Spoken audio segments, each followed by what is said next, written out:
Good morning and नमस्कार दोस्तों, स्वागत है आप सभी का आपके अपने YouTube channel GK search engine पर। आज है 10 अक्टूबर और 10 अक्टूबर से रिलेटेड राजस्थान करंट अफेयर्स के जितने भी इम्पोर्टेंट क्वेश्चन हैं उन सभी को हम इस वीडियो में डिस्कस करने वाले हैं। तो पूरा वीडियो बहुत ध्यान से देखना और वीडियो के एंड में मैं आपसे एक क्वेश्चन पूछूंगा जिसका आंसर आपको कमेंट बॉक्स में देना है।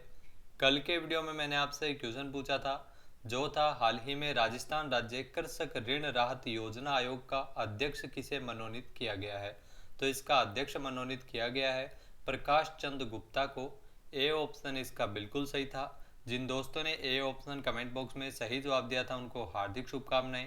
जी हाँ, राजस्थान सरकार ने राजस्थान राज्य कृषक ऋण राहत योजना आयोग का गठन किया है जिसमें प्राकृतिक और अन्य आपदाओं से हुए नुकसान के कारण समय पर ऋण न चुकाने वाले किसानों को राहत देने तथा उनकी जमीन को कुर्की से बचाने के लिए अगस्त में विधेयक को पारित करवाया गया था। इस आयोग में सेवानिवृत्त न्यायाधिपति प्रकाश चंद गुप्ता को अध्यक्ष के रूप में मनोनीत किया गया है। तो चलिए स्टार्ट करते हैं आज के करंट अफेयर्स। पहला क्वेश्चन है, राजस्थान के किस जिले में सैनिक कल्याण भवन का निर्माण हेतु सीएम अशोक गहलोत ने 1 करोड़ रुपए के वित्तीय प्रस्ताव को स्वीकृति प्रदान की है। ये भवन है वो जयपुर में बनेगा। ए ऑप्शन इसका बिल्कुल सही है। जी हाँ, सैनिक कल्याण भवन के निर्माण हेतु 1 करोड़ रुपए स्वीकृत किए गए हैं। आइए जानते हैं इम्पोर्टेंट फैक्ट्स। तो जयपुर में सैनिक कल्याण भवन के निर्माण के लिए सीएम अशोक गहलोत ने 1 करोड़ रुपए के वित्तीय प्रस्ताव को मंजूरी प्रदान की है। ये कार्य राजस्थान राज्य सड़क विकास निर्माण निगम के द्वारा करवाया जाएगा। इस भवन के बनने से सैनिकों, भूतपूर्व सैनिकों, शहीद सैनिकों की विधवाओं तथा उनके परिवारों को एक ही स्थान पर राज्य सरकार के द्वारा दी गई विभिन्न सुविधाएं उपलब्ध करवाई जाएगी। अगला क्वेश्चन है, हाल ही में राजस्थान लोक सेवा आयोग आरपीएससी में किसे नया सदस्य नियुक्त किया गया है। जी हाँ, आरपीएससी में नए सदस्यों की नियुक्ति की गई है जिसमें कर्नल केसरी सिंह, कैलाश चंद मीणा और अयूब खान, इन तीनों को नए सदस्य के रूप में आरपीएससी में नियुक्त किया गया है। यानी कि डी ऑप्शन इसका बिल्कुल सही है। उपरोक्त सभी जो आप तस्वीर में देख सकते हैं, कर्नल केसरी सिंह, कैलाश चंद मीणा और अयूब खान, ये आरपीएससी के नए सदस्य बन गए हैं। आइए जानते हैं इम्पोर्टेंट फैक्ट्स। तो राजस्थान लोक सेवा आयोग आरपीएससी में 3 सदस्यों की नियुक्ति की गई है। जी हाँ, राजभवन द्वारा जारी किए गए नियुक्ति संबंधी आदेश में राज्यपाल कलराज मिश्र ने कर्नल केसरी सिंह, कैलाश चंद मीणा और अयूब खान को राजस्थान राज्य लोक सेवा आयोग का सदस्य नियुक्त किया गया है। यहाँ सभी सदस्यों की नियुक्ति 6 वर्ष या 62 वर्ष की अवधि दोनों में से जो भी पहले वो कार्यकाल इनका रहेगा। इससे पहले आपको बता दें कि सदस्य के रूप में जसवंत सिंह राठी, संगीता आर्या, मंजू शर्मा और बाबूलाल कटारा जो पेपर लीक मामले में दोषी थे, ये सदस्य के रूप में कार्य कर रहे हैं। राजस्थान लोक सेवा आयोग जिसमें 38वें अध्यक्ष के रूप में संजय कुमार श्रोत्री है, वो वर्तमान में अध्यक्ष है।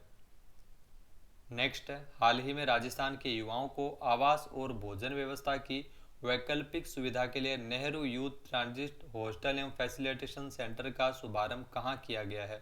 तो इसका शुभारंभ नई दिल्ली में किया गया है, जो आप देख सकते हैं तस्वीर में। सी ऑप्शन इसका बिल्कुल सही है। आइए जानते हैं इम्पोर्टेंट फैक्ट्स। तो राजस्थान के युवाओं को आवास और भोजन व्यवस्था की वैकल्पिक सुविधा के लिए राजस्थान युवा बोर्ड के सदस्य सचिव कैलाश चंद पहाड़िया और आदर्श कुमार मित्तल ने 9 अक्टूबर को नई दिल्ली में नेहरू यूथ ट्रांजिट हॉस्टल एवं फैसिलिटेशन सेंटर का शुभारंभ किया है। प्रदेश के युवाओं को दिल्ली में आवास और भोजन की सुविधा के लिए जो शकरपुर के गणेश नगर में A2 प्लॉट में इसकी वैकल्पिक व्यवस्था की गई है। इस छात्रावास में वर्तमान में 25 कमरे हैं जिसमें 50 अभ्यर्थियों के ऑनलाइन आवेदनों में से चयन इनमें किया जाएगा, तो ये रुकने की व्यवस्था हो सकती है। छात्रावास के सभी कमरों में एसी, वाईफाई सहित अन्य महत्वपूर्ण सुविधाएं उपलब्ध करवाई गई है। प्रारंभ में 6 महीने के लिए अभ्यर्थियों को यहाँ रहने की अनुमति मिल जाएगी। नेक्स्ट है, हाल ही में भारत निर्वाचन आयोग द्वारा राजस्थान विधानसभा 2023 जो चुनाव है उसकी घोषणा की गई है, जिसमें राजस्थान में विधानसभा चुनाव कब होंगे। तो आपको बता दें कि राजस्थान विधानसभा चुनाव 2023 की घोषणा भारत निर्वाचन आयोग के द्वारा कर दी गई है और ये चुनाव 23 नवंबर को होंगे। यानी कि बी ऑप्शन इसका बिल्कुल सही है। आइए जानते हैं इम्पोर्टेंट फैक्ट्स। तो भारत निर्वाचन आयोग के द्वारा राजस्थान में जो राज्य विधानसभा चुनाव 2023 की घोषणा है वो कर दी गई है।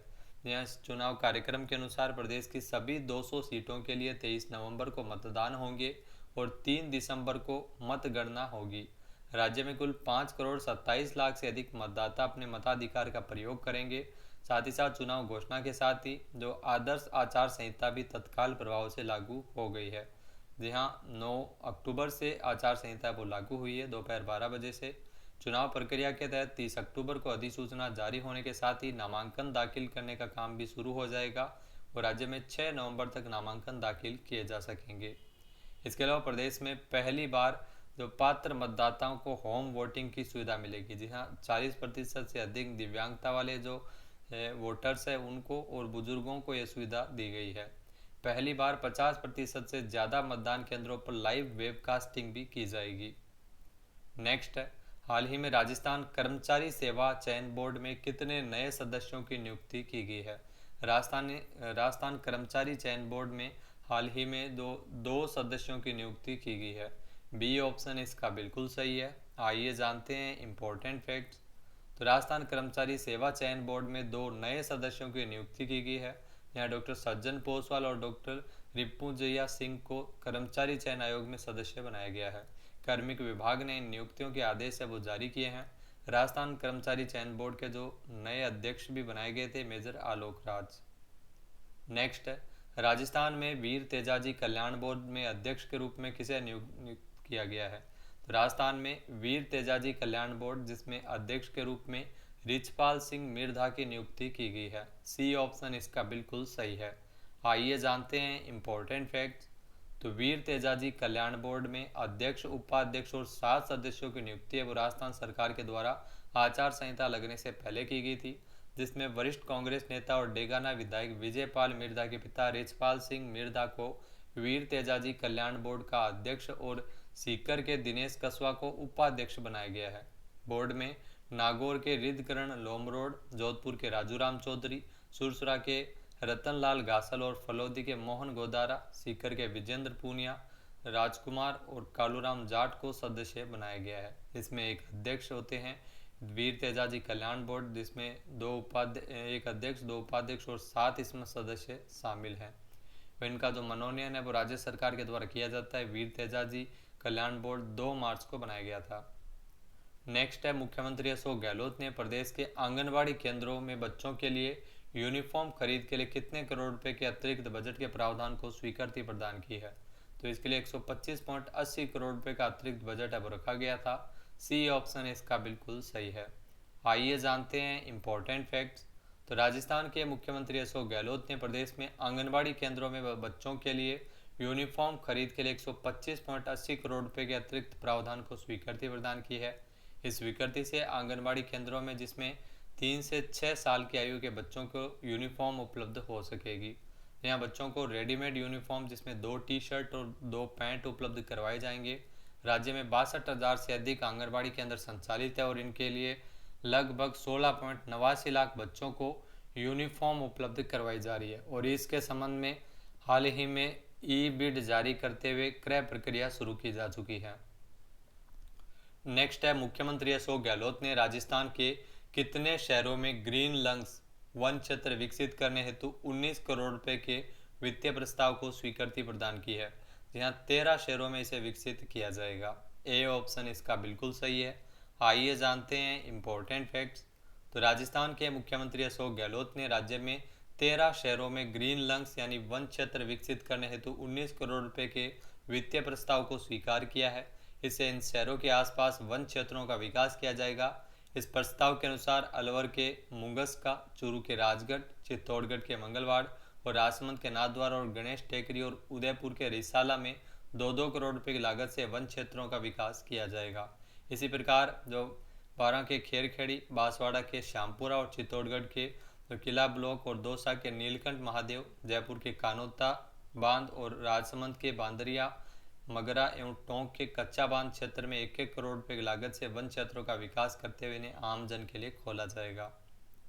नेक्स्ट क्वेश्चन है, हाल ही में अर्थशास्त्र में नोबेल पुरस्कार 2023 है वो किसे प्रदान किया गया है।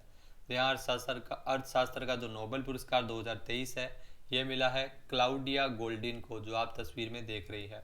एक ऑप्शन इसका बिल्कुल सही है। आइए जानते हैं इम्पोर्टेंट फैक्ट्स। तो महिलाओं के श्रम बाजार के परिणामों पर कार्य करने के लिए क्लाउडिया गोल्डिन को नोबेल अर्थशास्त्र पुरस्कार 2023 से नवाजा गया है। यह 1969 से 2022 तक के वर्षों में आर्थिक विज्ञान में कुल 54 नोबेल पुरस्कार वो दिए गए हैं। 92 पुरस्कार विजेताओं में 25 को एकमात्र प्राप्तकर्ता के रूप में प्रतिष्ठित पुरस्कार प्राप्त करने का सम्मान मिला है। यहाँ क्लाउडिया गोल्डिन इसी क्षेत्र में मान्यता प्राप्त करने वाली तीसरी महिला है।